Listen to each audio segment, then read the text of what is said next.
الشيطان الرجيم بسم الله الرحمن الرحيم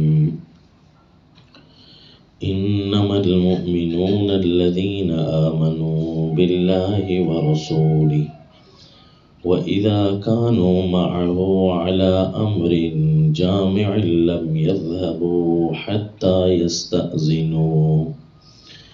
إن الذين يستأذنونك أولئك الذين يؤمنون بالله ورسوله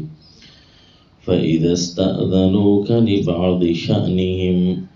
فأذن لما شئت منهم واستغفر لهم الله إن الله غفور رحيم وصلی اللہ علی النبی الکریم۔ سورہ النور 18واں پارہ آیت نمبر 62۔ یہ مومنین کے آداب بیان ہو رہے ہیں۔ منافقین اور مومنین کا فرق یہ ہے جو اس جگہ پر بیان ہوا کہ مومن وہ ہیں جو آداب دین، آداب شریعہ، رسول اللہ صلی اللہ علیہ وسلم کے آداب سے پورے واقف ہوتے ہیں اور پورا ادب بجا لاتے ہیں، اور جو ادب کرتا ہے وہ حصہ وافرہ پا جاتا ہے، با ادب با نصیب۔ اس لیے فرمایا انما المؤمنون الذین آمنوا باللہ ورسولہ۔ پکی بات تو یہ ہے کہ مومن انہیں کہتے ہیں، یعنی انما کے ساتھ بات کو پکا کیا کہ مومن تو یہ ہے، یعنی پکی بات تو یہ ہے کہ اللہ اور اس کے رسول پر ایمان لانے والے تو یہ ہوتے ہیں کہ وہ ان کی بات بات سے، آداب سے، ان کی روح رعایت سے صاف پتہ چل رہا ہوتا ہے کہ ان کے دل میں احترام موجود ہے۔ کیا ہے وہ کہ وَإِذَا كَانُوا مَعَهُ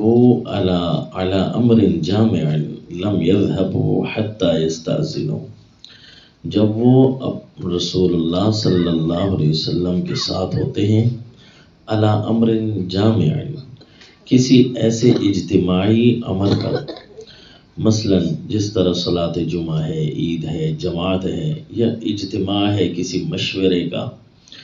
وہ اللہ کے رسول کی وجہ سے منعقد ہوا ہے، دین کی محنت ہے، تو سارے کاموں کو چھوڑ کر اس کو اہم، ترجیحناک اور اصل سمجھ کر بیٹھ جاتے ہیں۔ لم یذہبوا، جاتے نہیں ہیں وہاں سے، حتی یستأذنوا، حتیٰ کہ اپنے نبی سے اجازت لے لیتے ہیں، یعنی اجازت لینا ضروری سمجھتے ہیں تو پھر وہ اجازت لیتے ہیں، ورنہ وہاں بیٹھنا ہی ضروری ہے۔ اجازت بھی نہیں لیتے، وہیں بیٹھے رہتے ہیں، تاکہ اللہ کے نبی ایک جگہ بیٹھے ہیں اور دین کا کام جاری ہے۔ ہمارا کون سا ایسا کام آ گیا جو اللہ کے نبی سے بھی اہم ہے، اٹھنے کے لیے بھی اجازت نہیں لیتے، بیٹھے رہتے ہیں۔ اس لیے اللہ نے جو انداز اختیار فرمایا وہ یہ کہ لم یذہبوا، جاتے ہی نہیں ہیں وہاں، اللہ کے نبی بیٹھے ہیں اور ہم کیوں چلے جائیں۔ اتنا بڑا ادب۔ ہاں، اگر کوئی سی اہم امر پر، کوئی ایسی بات پر ضرورت پڑ جاتی ہے کہ اللہ کے نبی بھی بیٹھے ہیں اور یہ کام بھی ہے، اب یہ فیصلہ ہم سے نہیں ہو پا رہا کہ ہم اس میں سے، اہم تو اللہ کے نبی ہیں لیکن اتنی بڑی مجبوری آ گئی ہے گھر کی یا کوئی ایسی چیز کی تو ہمیں جانا پڑ رہا ہے، تو لہذا وہ وہاں سے نیت کر لیتے ہیں کہ اب مجھے پہلے پوچھ لینا چاہیے اللہ کے نبی سے۔ وہ اگر سمجھیں گے کہ ہاں اس کو جانا چاہیے تو وہ پھر اجازت مرحمت فرما دیں گے۔ گویا اجازت مشورے کی صورت کے طور پر ہوتی ہے، اتنا زیادہ ادب۔ پھر اللہ فرماتے ہیں ان الذین یستأذنونک اولئک الذین یؤمنون باللہ ورسولہ۔ وہ جو آپ سے اجازت لے رہے ہوتے ہیں کہ ہم نے فلاں ایسے کام کی طرف جانا ہے کہ آپ کی محفل پاک سے اٹھنا پڑ رہا ہے، تو اللہ فرماتے ہیں کہ اس ادب پر بھی میں گواہی دوں کہ اولئک الذین یؤمنون باللہ ورسولہ،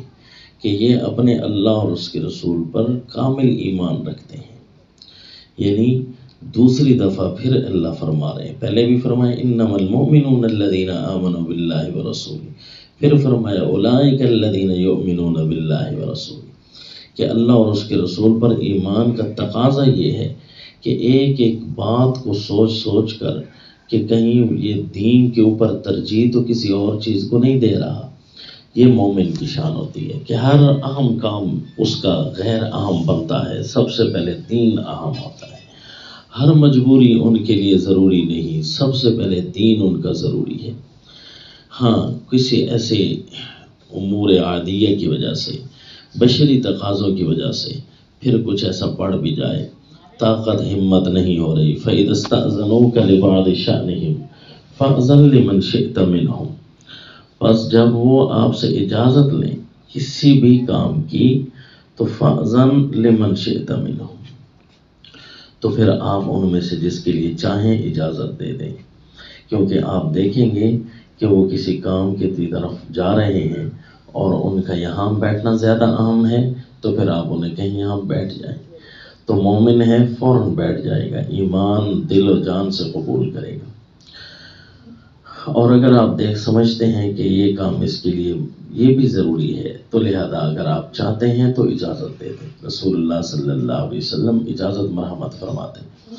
اور ساتھ ہی اللہ کریم فرما رہے ہیں وَاسْتَغْفِرْ لَهُمُ اللَّهُ، اے میرے پیغمبر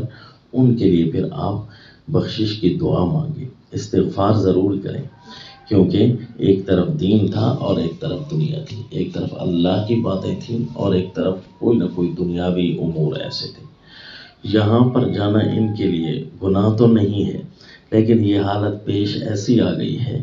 کہ یہاں یہ حالت ہی پیش نہ آتی، یہاں بیٹھے رہتے ہم، یہ حالت کیوں پیش آ گئی ہے؟ کہیں کوئی ایسی کمی تو نہیں ہو گئی کہ جس کی وجہ سے محفل پاک سے حصہ نصیب پورا نہیں ہو رہا، اٹھنا پڑ رہا ہے؟ تو اس قسم کے کئی خدشات لگ سکتے ہیں، لہذا استغفار کریں تاکہ ان کی یہ کمی بھی پوری ہو جائے۔ پھر ان کی کیا ہی کہنے ہوں گے جن کے لیے استغفار ان کے نبی کر رہے ہوں گے صلی اللہ علیہ وسلم۔ پھر جب یہ چیز ساتھ مل جاتی ہے تو وہ دین کے اندر جو ذرا سی ہونے والی ایسا شائبہ سا کمی کا وہ بھی پورا ہو جاتا ہے۔ یہاں پر ایمان والوں کو ادب دین بہت پیارے انداز میں سکھایا گیا ہے کہ کامل مومن تو یہ ہیں کہ ان کے سامنے دین ہی اہم ہے، دینداری ہی اہم ہے، ان کے سامنے اللہ کی باتیں ہی اہم ہیں، ان کے سامنے اپنے نبی کے فرامین ہی اہم ہیں۔ لہذا حدیث پاک میں اتنا بھی آتا ہے کہ جو اپنے اللہ کے دین کے کاموں میں مصروف رہتا ہے، دینی امور میں مصروف رہتا ہے، دین کو ترجیح دیتا ہے، تو اللہ اس کی مصروفیات کو ختم کرنا شروع کر دیتے ہیں اور اس کے سارے امور کو اللہ کافی ہو جاتے ہیں، خود بخود اس کے کام ہونا شروع ہو جاتے ہیں۔ اور اگر کوئی اپنے اللہ کے دین کو، اپنے اللہ کی باتوں کو نہ دے وقت اور دنیا میں مصروف ہونا شروع ہو جائے، عبادات کے لیے وقت نہ نکالے، تو پھر حدیث میں آتا ہے اللہ فرماتے ہیں تو نے ہمارا ادب نہیں کیا